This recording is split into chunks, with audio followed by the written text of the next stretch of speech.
flasim pak as për arrogancën dhe mungesa e empatisë.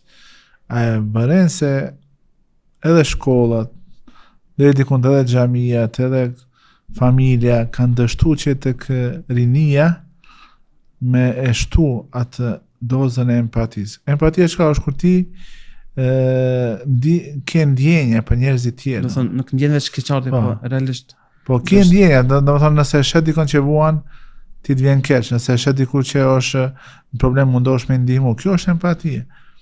Kjo si duket tek ne ka filluar të zvogëlohet në veçantë tek rinia, edhe është një lloj arrogancë se unë jam bosi, mua s'm intereson, s'm bëhet vonë për asnjë punë.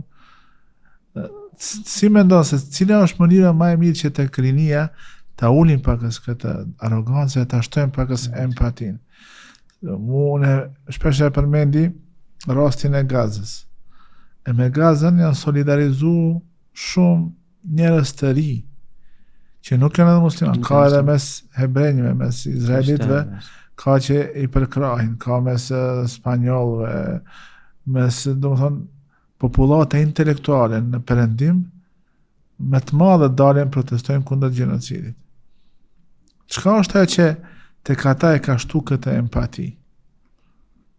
Ndërsa të ne shohim ndoshta një mungesë të empatisë, madje ndoshta shohim prej të rive që qëndrojnë në anën e agresorit, në anën e atij zullumçarit dhe keqbërësit, edhe i dorë trokasin atij, ndërsa në vend me ndihmu atë të cilët i bëhet pa drejtësi, atë ndihmojnë atë zullumçarin që e bën atë zullum. Se na e dinë edhe në Islam, Allah Azza wa Jall na ka treguar se innamal mu'minun ikhwa. Muslimanët janë vëllezër një tjetër, ose besimtarët janë si një trup i vetëm. Dhe sikur kur e kap dikën dhimbja, është sikur të trupi, domethënë, ta ndjejmë dhimbjen gjithë së bashku. Kjo është një mungesë e madhe shiki te ne. Përkundrazi si tha, jo që njerëzit të patjetër ndjejnë dhimbja, por përkundrazi e ndjejnë si vlerë nëse ti nuk interesohesh për dhimbjen e tjetrit. Për fat keq tash nëse them për rasti konkret, po të rriturët për shembull në Gaza. Ja. Do thonë ndonjëherë dhe turprohemi kur i shohim tweet, i të bëj diçka për ta. E që domethënë mos ka të bëjë kjo me fe, me njerëzore. Edhe pe shfaqin ata, në ndërsa na pa heshmi po shujna.